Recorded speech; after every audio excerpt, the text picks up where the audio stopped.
Hello guys, good evening. कैसे हो आप सभी? स्वागत है आप सभी का आपके अपने यूट्यूब चैनल लॉगिन स्टडी पर।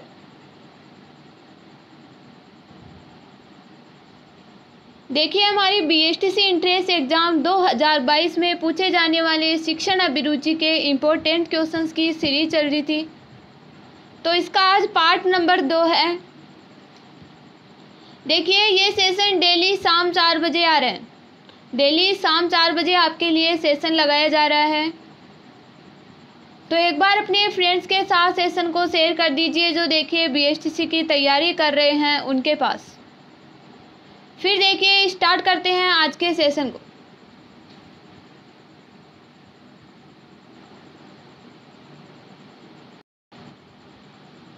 देखिए, कल की क्लास में हमने 15 क्वेश्चन देख लिए थे, तो आज देखिए क्वेश्चन नंबर 16 है कि लंबी छलांग लगाने के लिए थोड़ा पीछे हटना ही पड़ता है। इस कथन का आशय क्या है? एक कथन आपको दे रखा है कि लंबी छलांग लगाने के लिए यानी लंबी दूरी तय करने के लिए थोड़ा पीछे हटना ही पड़ता है, तो इस कथन का क्या आशय है? क्या आशय है? देखिए, लंबी छलांग लगाने के लिए जब आप देखिए, पहले आप देखिए खेलते थे, क्या खेलते थे आप? तो आपको देखिए, जैसे ये कोई रेखा है, ये कोई लाइन बना दी और यहाँ देखिए कोई व्यक्ति खड़ा है। क्या खड़ा है? व्यक्ति खड़ा है। अब उससे क्या करना है? उधर की ओर क्या करना है? लंबी छलांग लगानी है। तो हम देखिए, जब बच्चे थे तब क्या करते थे, यानी पीछे थोड़ा पीछे से भाग के आते थे और फिर छलांग लगाते थे, तो वो क्या होती थी? लंबी छलांग लगती थी। यदि हम देखिए यहाँ यहीं से क्या करेंगे, छलांग लगाए थे तो कहाँ आएंगे? यहाँ आएंगे और पीछे भाग के फिर देखिए छलांग लगाएंगे, तो देखिए हमारी क्या होगी? लंबी छलांग होगी। ये समझ में आ गया ना कि लंबी छलांग लगाने के लिए थोड़ा पीछे हटना ही पड़ता है। तो इस कथन का क्या आशय है, ये आपको बताना है। क्वेश्चन आपको समझा दिया गया है, अब आंसर आपको देना है। उच्च पद तक पहुंचने के लिए निम्न पद से नौकरी आरंभ करो, या फिर यदि लक्ष्य से थोड़ा पीछे हटकर ही काम आरंभ करना पड़े तो कर लेना चाहिए। हमें अपने अपने लक्ष्यों पर अडिग नहीं होना चाहिए, या जो हाथ लगे वही नौकरी पा लेनी चाहिए। तो इस कथन का आशय क्या है, देखिए आपको बताना है। इस कथन का आशय है कि यदि लक्ष्य से थोड़ा पीछे हटकर ही काम आरंभ करना पड़े तो क्या करना चाहिए? कर लेना चाहिए। ऑप्शन बी राइट आंसर होगा। नेक्स्ट बात करते हैं क्वेश्चन नंबर 17 की। अध्यापक संगठन का दायित्व क्या होना चाहिए? जो अध्यापकों का जो संगठन होता है ना, उसका दायित्व क्या होना चाहिए? शिक्षकों की समस्याओं पर विचार करना तथा उन्हें दूर करने का क्या करना? प्रयास करना। शिक्षकों तथा सरकार के बीच मध्यस्थ बनकर काम करना, हड़तालों एवं रैलियों का आयोजन करना, सरकार पर दबाव डालना। तो अध्यापक संगठन का दायित्व क्या होना चाहिए? शिक्षकों की समस्याओं पर विचार करना तथा उन्हें दूर करने का प्रयास करना। नेक्स्ट है क्वेश्चन नंबर 18। धर्म के विषय में आपका क्या विचार है? जो धर्म है उसके विषय में आपका क्या विचार है एक शिक्षक के रूप में?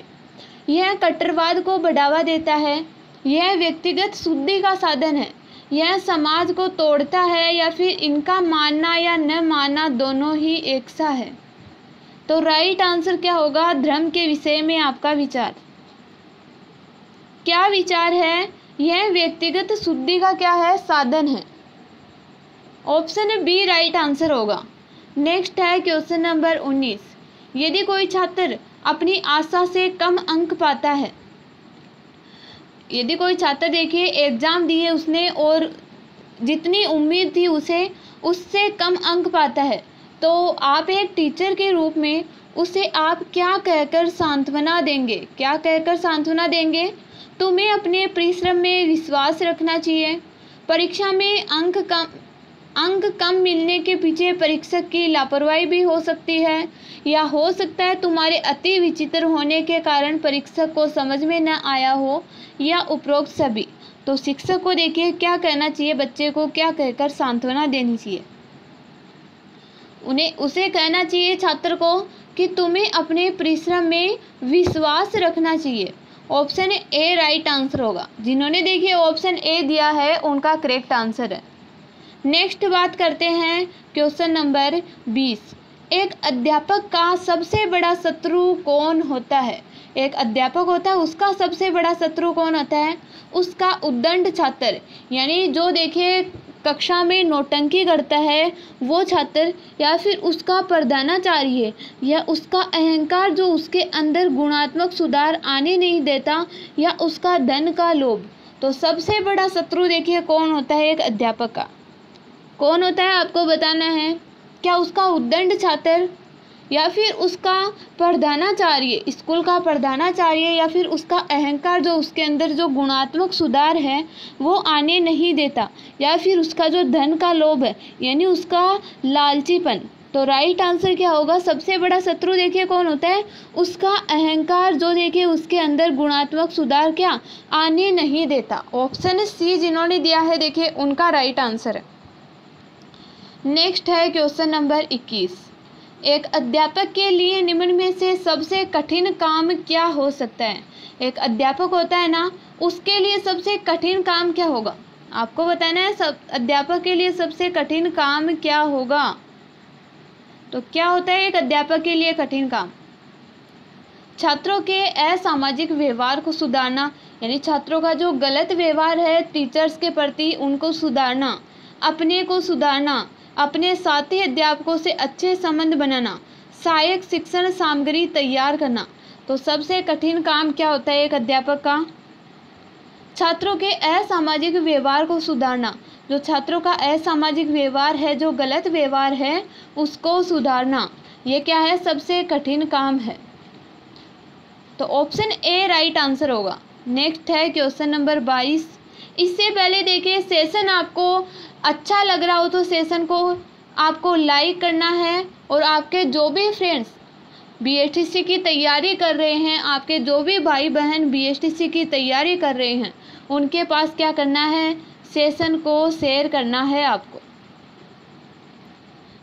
बढ़ते हैं देखिए नेक्स्ट क्वेश्चन की ओर। क्वेश्चन नंबर 22 है कि शिक्षण व्यवसाय अन्य व्यवसायों से इसलिए उत्तम है, यानी अच्छा है, क्योंकि इसमें उत्पाद का मूल्य निर्धारित नहीं किया जा सकता, उत्पाद जीते जागते रूप में अध्यापक की आत्मसंतुष्टि का माध्यम बनते हैं, वर्ष में छुट्टियां बहुत अधिक होती है, या अध्यापक को समाज में उच्च स्थान दिया जाता है, इसलिए देखिए शिक्षण व्यवसाय अन्य व्यवसायों से उत्तम है, अच्छा है। तो किस कारण अच्छा है? देखिए शिक्षण व्यवसाय जो पढ़ाने का जो व्यवसाय है वो किस कारण अच्छा है? अब देखिए किस कारण अच्छा है, क्योंकि उत्पाद, यानी उत्पाद क्या है यहाँ? छात्र जीते जागते रूप में अध्यापक की आत्मसंतुष्टि का माध्यम बनते हैं। अब देखिए कैसे बनते हैं आत्मसंतुष्टि का माध्यम? क्योंकि टीचर क्या करता है? बच्चों को क्या करता है? पढ़ाता है। पढ़ाने का काम किसका होता है? टीचर का होता है। और पढ़ाते ही देखिए मूल्यांकन भी शिक्षक कर सकता है। तो जैसे ही पढ़ाएंगे उसके अगले दिन भी हम मूल्यांकन बच्चों का कर सकते हैं, यानी पढ़ाने के साथ साथ भी हम देखिए बच्चों का मूल्यांकन कर सकते हैं कि बच्चों को समझ में आ रहा है या नहीं आ रहा। तो इससे क्या होगा? मूल्यांकन कर सकते हैं तो अध्यापक को आत्मसंतुष्टि मिलेगी कि बच्चों को कितना समझ में आ रहा है। तो ऑप्शन बी देखिए राइट आंसर होगा। इसलिए देखिए सबसे अच्छा व्यवसाय माना गया है शिक्षण व्यवसाय को। नेक्स्ट है क्वेश्चन नंबर 23।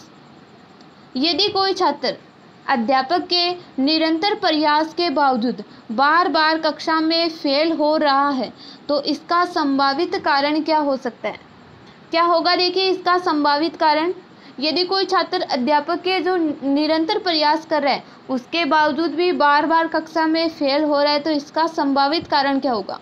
छात्र की बुद्धि औसत से बहुत नीचे होना, छात्र का उद्दंड होना, अभिभावक का उस पर ध्यान न देना, या उपरोक्त सभी। तो राइट आंसर क्या होगा? क्या होगा? देखिए करेक्ट आंसर क्वेश्चन नंबर 23 में बार बार देखिए प्रयास के बावजूद भी कक्षा में छात्र फेल हो रहा है तो इसका एक ही कारण हो सकता है, छात्र की बुद्धि औसत से बहुत नीचे होने का कारण। ऑप्शन ए राइट आंसर होगा। नेक्स्ट है क्वेश्चन नंबर 24। कभी कभी बहुत विद्वान व्यक्ति भी अच्छा शिक्षक नहीं बन पाता। कभी कभी क्या होता है, बहुत विद्वान व्यक्ति भी अच्छा शिक्षक नहीं बन पाता। तो इसका संभावित कारण क्या हो सकता है? विद्वता का दुरुपयोग या कक्षा में सूचना संप्रेषित करते समय छात्रों के स्तर को ध्यान में न रखना या शिक्षण कौशल में परिपक्व न होना या ख तथा ग दोनों। तो देखिए, विद्वान व्यक्ति भी कभी कभी शिक्षक नहीं बन पाता। अब देखिए क्यों नहीं बन पाता, क्या उसमें कमी रह गई जिसके कारण वो विद्वान है लेकिन शिक्षक नहीं बन पाया? एक तो देखिए, कक्षा में सूचना संप्रेषित करते समय छात्रों के स्तर को ध्यान में नहीं रखा। यानी क्या हो रहा है, 5th क्लास के बच्चे को पढ़ा रहे हैं और स्टैंडर्ड देखिए बच्चे का 5th क्लास का है और आप बच्चे को पढ़ा रहे हो 9th क्लास के स्टैंडर्ड से, तो क्या बच्चे को समझ में आएगा? नहीं आएगा। शिक्षण कौशल में परिपक्व न होना। अब आप पढ़ा रहे हो किसको? 5th क्लास को। और शिक्षण कौशल यानी जो शिक्षण की विधि है वो कौन सी प्रयुक्त कर रहे हो आप इसमें? तो ये इसकी आपको जानकारी नहीं है, तो देखिए आप शिक्षक नहीं बन पाओगे। तो ऑप्शन है डी राइट आंसर होगा, ख तथा ग दोनों। नेक्स्ट बात करते हैं क्वेश्चन नंबर 25 की, कि स्कूलों में शुद्ध धार्मिक शिक्षा सामान्य शिक्षा के साथ देने से क्या समस्याएं खड़ी हो सकती है? स्कूलों में शुद्ध धार्मिक शिक्षा सामान्य शिक्षा के साथ देने से क्या समस्याएं खड़ी हो सकती है? धार्मिक विवादों के कारण छात्रों में आपस में विवाद हो सकते हैं। स्कूलों में सभी धर्मों की शिक्षा देना संभव नहीं है और किसी एक धर्म की शिक्षा को सभी छात्रों पर लादने से अभिभावकों को आपत्ति हो सकती है। छात्रों में कट्टरवाद पैदा हो सकता है या उपरोक्त सभी। तो राइट आंसर क्या होगा? स्कूलों में सभी धर्मों की शिक्षा देना क्या है? संभव नहीं है और किसी एक धर्म की शिक्षा को सभी छात्रों पर लागू करने से अभिभावकों को क्या होगी? आपत्ति भी हो सकती है। तो ऑप्शन बी जिन्होंने दिया है देखिए उनका राइट आंसर है। नेक्स्ट है क्वेश्चन नंबर 26, स्कूलों में विभिन्न कक्षाओं में प्रवेश देने हेतु आरक्षण का आधार क्या होना चाहिए? स्कूलों में आपने बच्चों को विभिन्न कक्षाओं में प्रवेश देना है तो इसका आरक्षण का आधार देखिए क्या होना चाहिए? छात्र की खराब आर्थिक स्थिति, छात्र की जाति व धर्म, छात्र का अशिक्षित एवं पिछड़ा पारिवारिक परिवेश या फिर क तथा ग दोनों। तो राइट आंसर देखिए क्या होना चाहिए? यदि विभिन्न कक्षाओं में प्रवेश देना है बच्चों को तो आरक्षण का आधार उनका क्या होना चाहिए? एक तो देखिए छात्र की जो खराब आर्थिक स्थिति है उसको देखना चाहिए और क्या करना चाहिए? जाति व धर्म को बिल्कुल नहीं देखना चाहिए क्योंकि जो छुआछूत की प्रथा है वो अब समाप्त कर दी गई है। और छात्र का अशिक्षित एवं पिछड़ा पारिवारिक परिवेश भी देखना चाहिए कि बच्चे के जो पेरेंट्स है, जो परिवार में है, कितने शिक्षित लोग हैं, कितने अशिक्षित लोग हैं। परिवार का वातावरण देखिए देखकर ही आरक्षण का आधार होना चाहिए। तो ऑप्शन है डी राइट आंसर होगा, क तथा ग दोनों। नेक्स्ट बात करते हैं क्वेश्चन नंबर 27 की, कि भारत में शिक्षित बेरोजगारी का प्रमुख कारण क्या है? भारत में जो शिक्षित व्यक्ति है फिर भी बेरोजगारी हो रही है तो इसका कारण क्या है? सरकार की रोजगार के लिए ठोस नीति का नहीं होना, घटिया स्तर की शिक्षा, उद्देश्यहीन शिक्षा या शिक्षा का व्यापक प्रसार। तो राइट आंसर क्या होगा? भारत में देखिए उद्देश्यहीन शिक्षा दी जाती है इसलिए क्या हो रही है? बेरोजगारी बढ़ रही है। बच्चों को देखिए स्टार्टिंग से ही उद्देश्यहीन शिक्षा दी जाती है। यदि बच्चों का उद्देश्य हो कि हमें देखिए इसकी जॉब करनी है, आगे जाकर ये बनना है, छोटे से बच्चे का यदि सपना होगा उससे उद्देश्य के द्वारा शिक्षा दी जाएगी तो क्या होगी? बेरोजगारी नहीं बढ़ेगी। लेकिन हमारे भारत देश में क्या हो रहा है? उद्देश्यहीन शिक्षा दी जा रही है। बच्चे एक किसी भी देखिए जैसे कंपटीशन एग्जाम मान लो, हम एक बच्चा क्या कर रहा है? बैंक की क्या कर रहा है? तैयारी कर रहा है। कंपटीशन एग्जाम में बैंक की क्या कर रहा है? वो तैयारी कर रहा है। अब किसकी आ गई? पटवारी की वैकेंसी आ गई। किसकी आ गई? पटवारी की वैकेंसी आ गई। तो वो क्या करेगा? बैंक वाली तैयारी को छोड़ के क्या करेगा? पटवारी वाली में लग जाएगा। तो ये क्या है? उद्देश्यहीन शिक्षा है। तो ऑप्शन है सी राइट आंसर होगा। आपने भी देखा होगा और आपके साथ भी देखिए ऐसा ही होता होगा। नेक्स्ट बात करते हैं क्वेश्चन नंबर 28।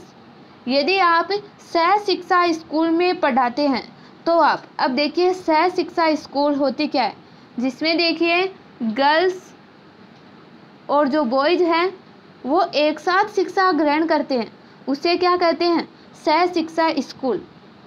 जिसमें गर्ल्स और बॉयज़ दोनों होते हैं उस स्कूल को क्या कहते हैं, सह शिक्षा स्कूल कहते हैं। तो आप देखिए क्या करेंगे, लड़कियों पर अधिक ध्यान देंगे। गर्ल्स और बॉयज़ दोनों की कमांड स्कूल है तो उसमें आप लड़कियों पर अधिक ध्यान देंगे, लड़कों पर अधिक ध्यान देंगे। मेधावी बालिकाएं यानी जो इंटेलिजेंट बालिकाएं हैं उन पर अधिक ध्यान देंगे या पर सब पर समान रूप से ध्यान देंगे। तो आपको क्या करना है, सब पर समान रूप से ध्यान देना है। ऑप्शन डी राइट आंसर होगा। नेक्स्ट है क्वेश्चन नंबर 29। एक प्रधानाचार्य को होना चाहिए कैसा, प्रधानाचार्य को कैसा होना चाहिए, कुशल प्रबंधक होना चाहिए, छात्रों के लिए प्रेरणादायक होना चाहिए, अध्यापकों के लिए समानता का भाव रखने वाला होना चाहिए। तो ऑप्शन डी राइट आंसर होगा, उपरोक्त सभी। नेक्स्ट है क्वेश्चन नंबर 30। उत्तरदायित्व की भावना को परखने के लिए निम्न में से किस पर ध्यान नहीं दिया जाता।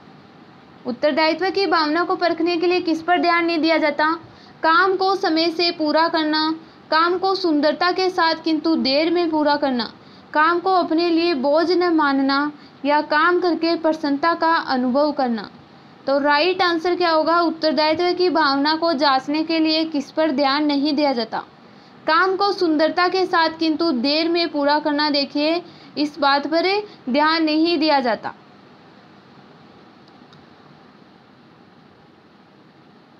ऑप्शन बी देखिए राइट आंसर होगा। तो अब आपको बताना है कैसा लगा आज का सेशन। आपको सेशन अच्छा लगा हो तो सेशन को आपको लाइक करना है और अपने फ्रेंड्स के साथ सेशन को शेयर करना है। जो देखिए बीएसटीसी की तैयारी कर रहे हैं उनके पास क्या करना है, आपको सेशन को शेयर करना है। और सेशन अच्छा लगा हो तो सेशन को लाइक ज़रूर करना है। और आज ही देखिए आप चैनल पर जुड़े हो तो चैनल को सब्सक्राइब कर लेना और बेल आइकन को प्रेस कर लेना, जिससे देखिए डेली नोटिफिकेशन आपको मिलता रहे। सभी क्लासेज का नोटिफिकेशन आपको मिलता रहे बेल आइकन को प्रेस करने से।